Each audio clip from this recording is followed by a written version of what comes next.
Hello case, welcome to மூன்று முடிச்சு promo. Today எபிசோட என்ன நடக்க போகுது அப்படி பார்த்தீங்கன்னா, நம்ம ரஞ்சித்தோட ஃபோன் வந்து பரமேஸ்வரி அண்ணன் கையிலையும் கிடச்சிருக்கும். அந்த ஃபோனை வந்து அவங்க வந்து கடையில் கொடுத்து எப்படின்னா வேலை பார்க்க சொல்லி கேட்டிருப்பாங்க, அன்லாக் பண்ண சொல்லி கேட்டிருப்பாங்க. அந்த கடைக்காரங்களோட திட்டி விட்டுருப்பான். அது உங்களுக்கே தெரியும். கடைக்காரன் திட்டி விட்டு இந்த ஃபோனில் வேலை பார்க்க முடியாது, போயிட்டு வாங்க அப்படின்னு சொல்லியிருப்பான். ஆனால் இதுங்க எப்படின்னா வேறு கடையில் கண்டு போய் எடுத்து எப்படியோ அந்த ஃபோட்டோஸ் அண்ட் வீடியோஸை பார்த்து ரஞ்சித்தை பிளாக்மெயில் பண்ண ஆரம்பிச்சிடுறாங்க. எப்படின்னா பரமேஸ்வரி அண்ணனும். அதான் டுடே எபிசோட் நடக்க போகுது. ஆனால் இதில் ஒரு ட்விஸ்ட் இருக்குது. எப்படின்னா அவங்க வந்து பிளாக்மெயில் பண்ணுறதை வந்து நம்ம சூர்யாவும் பார்த்துட்றான். அதுதான் இன்றைக்குள்ள எபிசோடு. வாங்க எபிசோடுக்குள்ளே போகலாம். அதுக்கு முன்னாடி நம்ம சேனல் நீங்கள் புதுசாக வந்துட்டீங்கன்னா சப்ஸ்கிரைப் பண்ணிக்கோங்க, பெல் ஐக்கானை கிளிக் பண்ணி வச்சுக்கோங்க. அப்போ தான் நாங்கள் போடுற எல்லா வீடியோஸும் உடனே உங்களுக்கு வரும். மறக்காம உங்கள் ஃப்ரெண்ட்ஸுக்கு இந்த வீடியோ ஷேர் பண்ணி விட்ருங்க. வாங்க வீடியோக்குள்ளே போகலாம். எப்படின்னா ரஞ்சித்தோட ஃபோன் வந்து இந்த ராபின்ஹுட்னு அவன் வச்சுருப்பான்ல, அவன் வந்து 1,00,000 வாங்கிட்டு இந்த ஃபோனை வந்து பரமேஸ்வரி அண்ணன்ட்டையும் கொடுத்துருப்பான். இவங்க 2 பேரும் உடனே அந்த ஃபோனை எடுத்துகிட்டு மொபைல் சர்வீஸ் கடைக்கு கொண்டு போயிருப்பாங்க. மொபைல் சர்வீஸ் கடைக்கு கொண்டு போயிட்டு அவன்கிட்ட போய் கேட்டிருப்பாங்க, இந்த ஃபோன் எங்களோட ஃபோன் தான், பாஸ்வேர்டை மறந்துடும்னு சொல்லி கேட்டிருப்பாங்க. அவன் வந்து திருட்டு ஃபோன் சொல்லிட்டு அவங்கள திருடன்னு சொல்லிட்டு திட்டி விட்டுருப்பான்.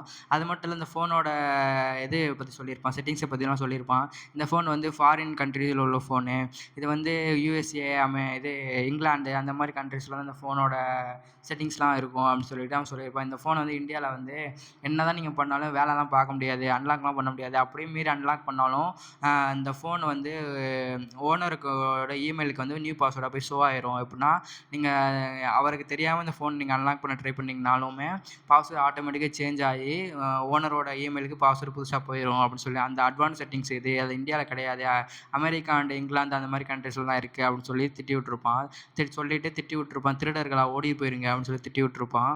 சரின்னு சொல்லிட்டு இவங்க வந்து வந்திருப்பாங்க வெளியே. பரமேஸ்வரி அண்ணன் வெளியே வந்து ஒரு பிளான் யோசிச்சிருப்பாங்க. எப்படின்னா, என்னடா இது, லட்சுமி ஃபோன் கையில் கிடச்சுமே நம்ம எப்படின்னா லட்சுமிங்கிறது பணம் உங்களே தெரியுமில்ல, இவ்வளோ பணம் நம்ம கையில் கிடச்சுமே யூஸ் பண்ணாமல் இருக்குமே, யூஸ் பண்ண முடியாமல் போயிடுச்சேம்மான்னு சொல்லிட்டு பரமேஸ்வரி அண்ணன் சொல்லியிருப்பான். என்னென்ன அதெல்லாம் யூஸ் பண்ணலாண்ணே, என்கிட்ட ஒரு ஐடியா இருக்குண்ணே. என்ன ஐடியா தங்கச்சின்னு கேட்டதுக்கு அவன் சொல்லுவாள், இப்படின்னா நம்ம வந்து இது அன்லாக் தான் பண்ண முடியாது, ஆனால் இந்த ஃபோனில் சேவ் ஆகிருக்க ஃபோட்டோஸ் அண்ட் வீடியோஸ் நம்ம பார்க்கலாம். எனக்கு என்னமோ அந்த ரஞ்சித் பையனோட ஃபோட்டோஸ் அண்ட் வீடியோஸ் தான் அந்த ஃபோனில் முக்கியமான இது போல், அதனால தான் அவன் இவ்வளோ காசு பண்ணி செலவு பண்ணி இந்த ஃபோனை கேட்டுக்கிட்டு இருக்கான். ஏதோ இருக்குண்ணே இந்த ஃபோனில், போயிட்டு நம்ம வேறு கடையில், இந்த கடையில் வேணாம் வேறு கடையில் போய் கேட்டுட்டு நம்ம இது பண்ணலான்னு சொல்லிட்டு வேறு கடைக்கு போய் கேட்குறாங்க. அது வேறு கடையிலையுமே அவன் வந்து ஃபஸ்ட்டு முடியாதுன்னு சொல்கிறான். ஆனால் பரமேஸ்வரி அண்ணனும் அதிகமாக காசு தரேன், நீ என்ன வேணால் பண்ணி கொடுத்துருவோன்னே அவன் காசுப்பட்டு சரின்னு சொல்லிட்டு அந்த ஃபோனில் இருக்கிற ஃபோட்டோஸ் அண்ட் வீடியோஸை வந்து ஷோ பண்ணி காட்டுறான். அது பார்த்துட்டு கடைக்காரனுக்கு ஷாக்கு.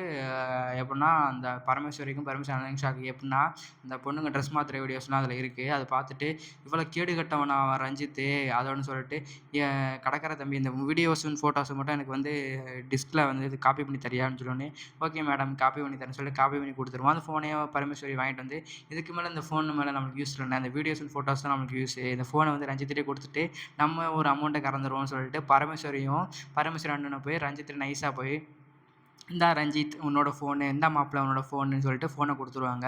கொடுத்துட்டோன்னே தேங்க்ஸ் ஆண்ட்டின்னு சொல்லிட்டு ரஞ்சித்தும் எப்படின்னா ரஞ்சித் வந்து ஃபஸ்ட்டு தனியாக கூப்பிடுவா பரமேஸ்வரி, மாப்பிள்ள ஃபோனை வாங்கியாச்சு மாப்பிள்ள தனியாக வா அப்படின்னு சொன்னோன்னே, அவங்க இப்போதைக்கு என்னால் வர முடியாது, நான் ஸ்டேஜில் இருக்கேன், என் பக்கத்தில் சூர்யா நிற்கிறான், வர முடியாதுன்னு சொன்னதுக்கு, வர போறியா இல்லை அப்புறம் பார்த்து இந்த ஃபோனை நாங்களே வச்சுக்கிருவோம் அப்படின்னு சொல்லி பிளாக்மெயில் பண்ணுறா. அவட இருங்க வரேன், என்ன ஆண்ட்டி என்கிட்ட என்னவே மிரட்டுறீங்களான்னு கேட்டதுக்கு, மிரட்டல மாப்பிள்ள தம்பி அப்படின்னு சொல்லிட்டு, உனக்கு நல்லதுக்கு தான் சொல்கிறேன், இல்லாட்டா நானே ஃபோனை வச்சுக்கிருவேன் அப்படின்னு சொன்னோன்னே, இருங்க நானே வரேன்னு சொல்லிட்டு ரஞ்சித் என்ன சொல்கிறான், சூர்யாவை வழட்டி விட்டுட்டு சுரேக்காவை வழட்டி விட்டுட்டு வரான். எப்படின்னா, எனக்கு அது வயிறு வலிக்குன்னு சொன்னார் சூர்யா, அர்ஜென்ட்டாக வந்துடுறேன், பாத்ரூம் போயிட்டு வந்துடுறேன்னு சொல்லிட்டு, டேய் நீ திருந்தவே மாட்டியாடா, போய் சொல்லடான்னு சொல்லிட்டு சூர்யா வந்து நக்கலாக சிரிச்சிருப்பான். சரட்டுன்னு ரூமுக்கு வந்தோடனே, சரி இவன் எதுக்கு திடீர்னு பாத்ரூம் போகிறான்னு சூர்யாவுக்கு டவுட் வந்திருக்கும். சரின்னு சொல்லிட்டு சூர்யா வந்து, சரி இவன் இன்னைக்கு என்ன தான் பண்ணுறான், ஏன்னா ஏசி ரூம் போட்டு அவனுக்கு வேர்க்குது, இவன் என்ன தான் பண்ணுறான்னு சொல்லிட்டு பார்க்கலான்னு சொல்லிட்டு சூர்யாவும் ரஞ்சித்தை விட்டுட்டு கொஞ்ச நேரம் வெயிட் பண்ணி ரஞ்சித்தை போய் பிடிக்கலாம்னு சொல்லிட்டு வெயிட் பண்ணிக்கிட்டு இருப்பான். அந்த சமயம் பார்த்து பரமேஸ்வரி அண்ணனும் ரஞ்சித்தோட ரூமுக்கு போகிறத வந்து சூர்யா பார்த்துட்றான். இந்த 2 திருட்டு இதுக வந்து இங்கே போயிட்டுருக்குதுங்க, திருட்டு கும்பலுகன்னு சொல்லிட்டு, இவங்க வந்து அதுவும் இந்த சைடு எதுக்கு போகுதுங்க, ரஞ்சித்தோட ரூம் சைடு எதுக்கு போகுதுங்கன்னு சொல்லிட்டு, சரி நம்ம என்ன தான் நடக்குன்னு சொல்லி பார்ப்போம்னு சொல்லிட்டு சூர்யாவும் போகிறான், ரஞ்சித் ரூமுக்கு போகிறான். அங்கே சமயம் பார்த்து பரமேஸ்வரி அண்ணனும் ரஞ்சித்தோட பார்த்து சிரித்து பேசிட்டு ஃபோனை கொடுக்குறத பார்த்துட்றான் சூர்யா. பார்த்துட்டு ஷாக் ஆகிடுறான். இது என்ன இவ வந்து ஃபோனை கொடுக்குறா ரஞ்சித்திட்ட அப்படின்னு சொன்னோடனே, ஒருவேளை இது எப்படின்னா பிளட் சாம்பிள் ரிப்போர்ட்டை வந்து பரமேஸ்வரி தான் ரஞ்சித்துக்காக வாங்கி கொடுத்துருப்பானோன்னு சொல்லிட்டு அதை ஒரு டவுட்டாக அவன் பார்க்குறான். இருக்காது, ஒருவேளை இருக்குமோன்னு சொல்லிட்டு டவுட்டாக பார்த்துட்டு பார்க்கும்போது ஃபோனை கொடுக்குறா பரமேஸ்வரி. ஃபோனை கொடுக்குறத பார்த்து இந்த ஃபோனை கொடுக்குறான் என்னாச்சுன்னு தெரியலையேன்னு சொன்னோடனே நந்தினி வந்து அங்கிட்டு தேடிக்கிட்டு இருப்பா. ஒருவேளை நந்தினி திருடுறது வந்து இவனோட ஃபோனாக இருக்குமோன்னு சொல்லிட்டு சூர்யா கொஞ்சம் கெஸ் பண்ணுறான். அதோட கெஸ் பண்ணிட்டு சூர்யா சரி ரஞ்சித்தை எப்படியும் கைகலமாக பிடிக்கணும்னு சொல்லிட்டு ஒளிஞ்சிருக்கான் சூர்யா. இதுக்கு ஃபோனை வாங்கிட்டு ஃபோனை கொடுத்துட்டு ரஞ்சித் மாப்பிள்ள என்ன ஃபோன்லாம் வாங்கி கொடுத்துருக்கேன், ஒரு அமௌண்ட்டு கொடுன்னு சொன்னோடனே அவன் ஒரு 1,00,000 எடுத்து கொடுப்பான். இந்தாங்க இப்போதைக்கு 1,00,000 வச்சுக்கங்க, நெக்ஸ்ட்டு நான் எக்ஸ்ட்ரா அமௌண்ட் தரேன்னு சொல்லிட்டு பரமேஸ்வரியோட சொல்லிடுறத வந்து சூர்யா கேட்டுக்கிட்டு இருப்பான். ஒரு ஃபோனுக்கு 1,00,000மான்னு சொல்லிட்டு சூர்யா வந்து ஷாக் ஆவான். ஷாக் ஆகிட்டு பார்த்துக்கிட்டு இருக்கான். சரின்னு சொல்லிட்டு இவன் பரமேஸ்வரன் அண்ணன் சரி மாப்பிள்ள தம்பி ரஞ்சித் தம்பி என்ன 1,00,000 தான் தருவியா, ஏன் ஒரு 5,00,000 கொடுவேன்னு சொல்லி கேட்டிருப்பான். என்னடா என்ன அங்கிள் விளாட்றீங்களா, என்ன ஆண்டி உங்கள் அண்ணன்ட்ட சொல்லுவீங்க அப்படின்னு சொன்னது. இல்லை ரஞ்சித் தம்பி நீ தான் எங்களை தப்பாக நினச்சிக்கிட்ட, நாங்கள் வந்து எங்களை இப்போ குறைச்சி எடை போட்டுட்டேன், நாங்கள் எவ்வளோ பேர் ஆளுக்க தெரியுமான்னு சொல்லிட்டு என்ன ஆண்டி குரல் ஒரு மாதிரியா இருக்குது அப்படின்னு சொல்லியிருப்பான். இனிமேல் அப்படி தான்ப்பான்னு சொல்லிட்டு என்ன ஆண்டி உங்கள் புத்தியை காட்டுறீங்களா என்கிட்ட, நான் எவ்வளோ பெரிய ஆள் தெரியுமா அப்படின்னு சொல்லி நாங்கள் எவ்வளோ பெரிய ஆள்னு தெரியுமா, ஏன்டா கேடு கட்டவனே பொண்ணுங்க ட்ரெஸ் மாற்றுறத வீடியோ எடுத்து வச்சுக்கிட்டு நீ எங்களை பற்றி சொல்கிறியா அப்படின்னு சொன்னோன்னே ஆண்டி ஆண்டி என்ன ஆண்டி சொல்கிறீங்க எனக்கு புரியல ஆண்டி அப்படின்னு சொல்லி உன் ஃபோனில் இருக்கிற ஃபோட்டோஸ் அண்ட் வீடியோஸ் நாங்கள் ஏற்கனவே ஒரு காப்பி பண்ணிட்டோம்டா அப்படின்னு சொன்னோன்னே ஐயோ ஆண்டி யாரை கேட்டு அப்படி பண்ணீங்க ஆண்டி அப்படின்னு சொன்னேன். இனிமேல் உன் குடும்பம் எங்கள் கையில், நீ இப்போ வந்து எங்களுக்கு 5,00,000 தாரியா இல்லை போய் இந்த ஃபோட்டோஸ் அண்ட் வீடியோஸை சுந்தரவல்லிகிட்ட காட்டவா, ஏற்கனவே நான் சுந்தரவல்லியை பழி வாங்கன்னு தான் இருக்கேன், இதுவும் ஒரு ரீசன் தான் எனக்கு சுந்தரவல்லியை பழி வாங்குறதுக்கு அப்படின்னு சொன்னோன்னே ஆண்டி ஆண்டி இதெல்லாம் காட்டாதீங்க ஆண்டி அப்போ நான் பொல்லாதனம் ஆயிடுவேன் அப்படின்னு சொல்லிட்டு ரஞ்சித் சொல்லியிருப்பான். ஓ பொல்லாதனம் ஆயிடுவியா, அப்போ நான் பொல்லாதவளாகி காட்டவான்னு சொல்லிட்டு இரு நான் போகிறேன்னு சொல்லி ஆண்டி ஆண்டி வேணாம் ஆண்டி பொண்ணு 5,00,000 தான் வேணும் உங்களுக்குன்னு சொல்லிட்டு 5,00,000 எடுத்து கொடுத்துருப்பான். டப்புன்னு எடுத்து கொடுத்துருப்பான் 5,00,000. அது சூர்யா பார்த்துருப்பான். இது எல்லாத்தையுமே சூர்யா ஒட்டும் கேட்டுட்டான். ஓ அப்போனா வந்து நந்தினி வந்து இந்த ஃபோனை தான் தேடிட்டு இருந்திருக்கா, இவ்வளோ நாள் என்கிட்ட மறைச்சிக்கிட்டு இருந்திருக்கா ரஞ்சித்தை பற்றின உண்மை எல்லாத்தையுமே, நந்தினியை பார்த்துக்கிறேன்னு சொல்லிட்டு சூர்யா வந்து நந்தினியை தேடிக்கிறத பார்த்துட்டு டப்புன்னு போய் நிற்கிறான் சூர்யா பக்கத்தில். நந்தினி என்ன நந்தினி தேடுற அப்படின்னு கேட்டதுக்கு இல்லை சூர்யா சார் நான் எதுவுமே தேடல சூர்யா சார்னு சொல்லிட்டு இருப்பா.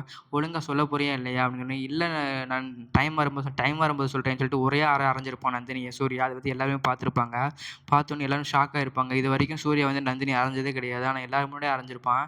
இன்னும் என்கிட்ட போய் சொல்லிக்கிட்டு இருக்கியா நீ சொல்லிட்டு தர நந்தினியை இழுத்துட்டு போய் நடந்த எல்லாத்தையும் ரஞ்சித் ரூமில் நடந்த எல்லாத்தையுமே சூர்யா சொல்லியிருப்பான் நந்தினிகிட்ட. அதோட நந்தினி சொல்லுவாள் ஆமாம் தான் சார் நான் இவன் ரஞ்சித்தோட மொபைல் தான் தேடுறேன், அதில் வந்து எல்லா எவிடன்ஸும் இருக்குது, சுரேகா அம்மாவோட ஃப்ரெண்டை கொண்டது ரஞ்சித் தான், அது மட்டும் இல்லை மாதவி அம்மாவை ஜுவல்லரி ஷாப்பில் வச்சு தடவுனது ரஞ்சித் தான், பொண்ணுங்க ட்ரெஸ் மாத்திர வீடியோ வந்து கேமராவில் எடுத்து அந்த ஃபோனில் வச்சுருக்கான், எல்லாமே அதில் தான் இருக்குன்னு சொன்னோன்னே சூர்யாவுக்கு சரியான கடுப்பு. இவ்வளோ கேடு கட்டவே என் தங்கச்சி காலத்தில் தாலி கட்ட போகிறான், நான் விடிஞ்சா கல்யாணம், இது இப்போ வந்து சொல்லிக்கிட்டு இருக்கேன் அப்படின்னு சொன்னதுக்கு அதான் சார் எவிடன்ஸ்க்காக தான் வெயிட் பண்ணிகிட்டு இருந்தேன், எவிடன்ஸ் வந்து தொலைஞ்சு போச்சு, அதை தான் தேடிக்கிட்டு இருந்தேன். சரி இப்போ அந்த ஃபோனுமே ரஞ்சித் கையில் தான் இருக்குது, இப்போ நம்மளால் ஒன்றுமே பண்ண முடியாது சார் அப்படின்னா ஒன்றுமே பண்ண முடியாது நந்தினின்னு சொல்லிட்டு சூர்யா சொல்கிறான்.